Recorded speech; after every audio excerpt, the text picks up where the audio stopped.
Ravi de vous retrouver pour ce nouveau numéro du Dessous des cartes. On démarre cette émission le 29 mai 2013 dans le sud de la France, à Montpellier. Un mariage historique, le premier entre deux personnes du même sexe en France. Désormais, le mariage pour tous est entré dans les mœurs de la société française, normalisé.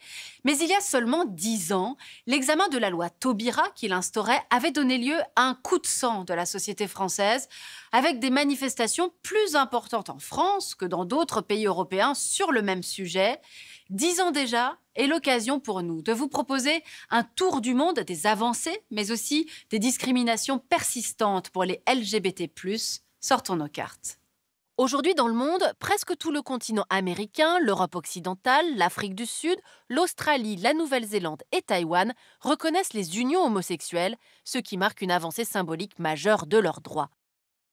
Parmi les États progressistes, le Danemark fait figure de pionnier, puisque c'est dès 1930 que le pays a dépénalisé l'homosexualité, puis en 1989 a été le premier État du monde à reconnaître légalement l'union entre deux personnes du même sexe. Toutefois, ce sont les Pays-Bas qui ont été les premiers en avril 2001 à légaliser le mariage homosexuel, qui accorde plus de droits qu'une simple union civile. Depuis, 16 pays européens les ont suivis. La France l'a fait donc en 2013 en instaurant le mariage pour tous, alors que l'homosexualité n'a été entièrement dépénalisée qu'en 1982 par le président Mitterrand, mettant fin à une loi de Vichy. En Allemagne, la dépénalisation de l'homosexualité ne remonte qu'à 1994. Le paragraphe 175 est supprimé du code pénal, mais il reste dans les mémoires, puisqu'il a conduit les homosexuels allemands libérés des camps, les triangles roses, directement en prison. Depuis 2017, le mariage entre personnes de même sexe est légal. Aujourd'hui, dans la plupart de ces États, la reconnaissance des unions homosexuelles s'accompagne du droit à l'adoption, comme on le voit sur cette carte, voire même à la procréation médicalement assistée.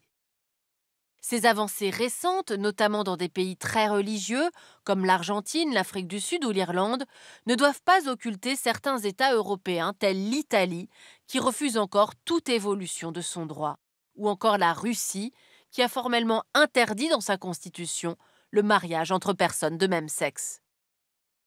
D'ailleurs, toujours en Russie, la loi de 2012 anti-propagande gay pénalise, je cite, la propagande à l'encontre de mineurs concernant les relations sexuelles non traditionnelles et réduit de fait la liberté d'expression et d'association sans pour autant interdire officiellement l'homosexualité. Les pratiques judiciaires, policières et politiques sont très répressives et s'inscrivent dans une représentation d'un Occident menaçant et décadent. C'est ce qu'a rappelé le patriarche Kirill à Moscou le 6 mars 2022 pour justifier l'invasion de l'Ukraine. À ses yeux, il s'agirait d'un affrontement civilisationnel dont l'homosexualité est l'un des enjeux. Comme la Russie, ils sont 43, ces pays qui ne criminalisent pas officiellement l'homosexualité, mais ne font rien pour lutter contre les discriminations, voire même l'entourent d'un arsenal judiciaire pour l'interdire de facto. C'est le cas en Chine où depuis 2019, on assiste à une régulation des contenus en ligne promouvant, je cite, des attitudes malsaines et non conventionnelles envers l'amour et le mariage. Sans viser explicitement la communauté LGBT+, cette loi les prive de visibilité et les marginalise.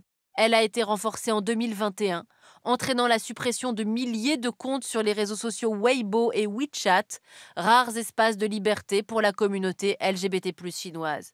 En 2020, il existe toujours 69 États dans le monde qui continuent d'interdire l'homosexualité par la loi, mais on va le voir, les législations y sont variables. Les peines encourues vont de simples amendes en passant par des thérapies forcées, des coups de fouet jusqu'à des peines de prison. Jusqu'à 8 ans de prison, par exemple, dans 30 pays tels que le Maroc ou l'Algérie, Singapour ou la Papouasie-Nouvelle-Guinée. De 10 ans à la prison à vie dans 27 pays, tels la Malaisie, la Birmanie, la Tanzanie ou le Kenya. Dans certaines sociétés asiatiques et africaines, l'homosexualité est perçue comme une pratique occidentale contagieuse que les Blancs tentent d'imposer par la diffusion de leur mode de vie décadent. Elle participerait d'une offensive néocolonialiste. Dans 11 pays, c'est la peine de mort pour les homosexuels, soit prévues par la loi, comme en Iran, Brunei, Arabie Saoudite, Mauritanie, Yémen et 12 États fédérés du Nigeria, ou sans que cela ne soit mentionné dans la loi, comme en Afghanistan, Émirats arabes unis, Qatar, Pakistan, Somalie. Des pays musulmans qui, comme les trois religions monothéistes, rejettent dans leur doctrine les relations non reproductives et condamnent l'acte de sodomie. Même si on peut observer de timides avancées pour l'intégration des personnes LGBT+, dans certains lieux de culte. Alors voyons maintenant la situation des personnes trans et de genres divers. Elles se caractérisent par des discriminations et de la répression.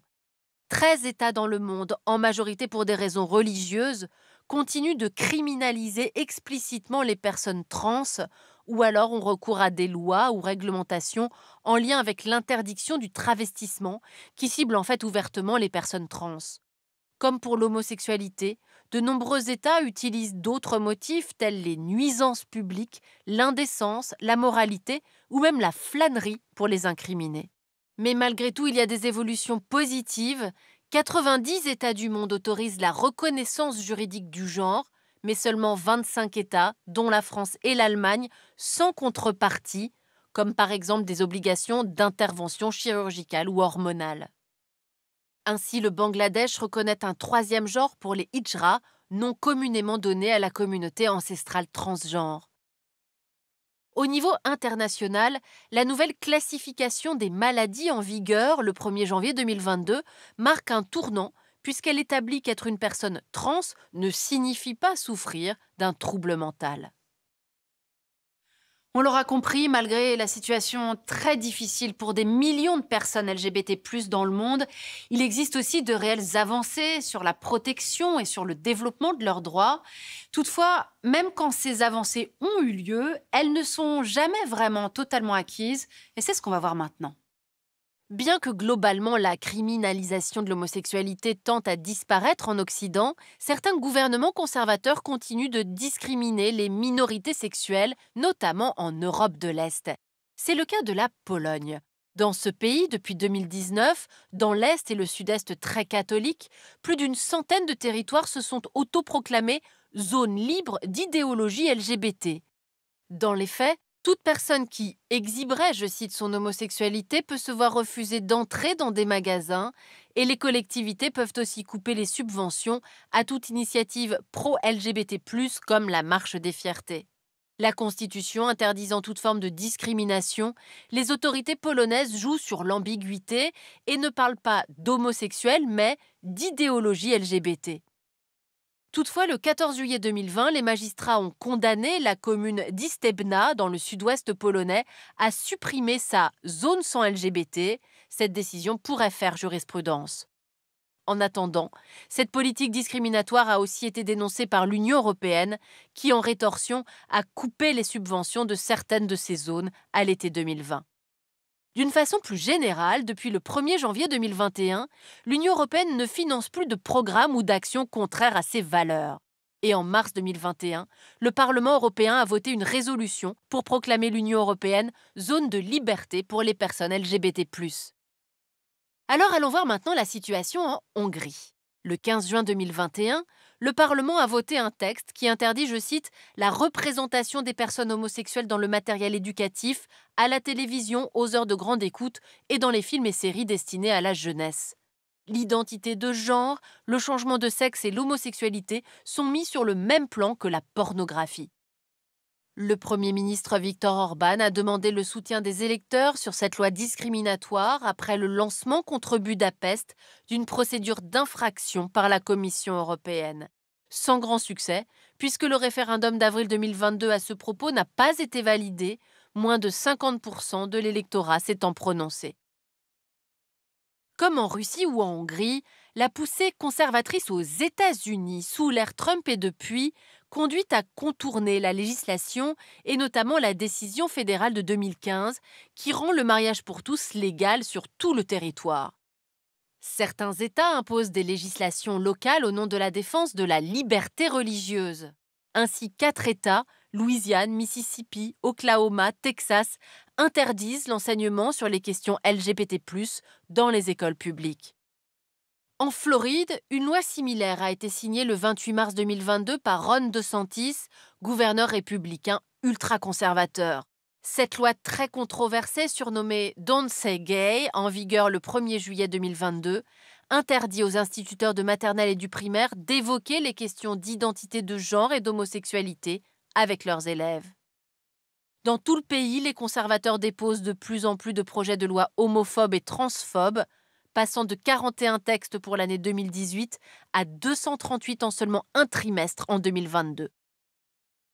Être LGBT+, continue donc de ne pas aller de soi dans le monde des années 2020 et notamment sur le continent asiatique, où seul le Parlement taïwanais a voté à ce jour la légalisation du mariage pour les personnes de même sexe. C'était le 17 mai 2019. Une petite île qui montre la voie, avait titré alors un journal, une exception minuscule sur un continent gigantesque où, on l'aura compris, il reste compliqué de ne pas être hétérosexuel. Pour aller plus loin, cette série de podcasts de France Culture intitulée « Droit LGBT+, de l'intime au politique » produite par Florian Delorme. Ainsi s'achève ce nouveau numéro du Dessous des cartes. Rendez-vous bien sûr la semaine prochaine, même endroit, même heure. Et d'ici là, n'oubliez pas notre site internet arte.tv. À bientôt.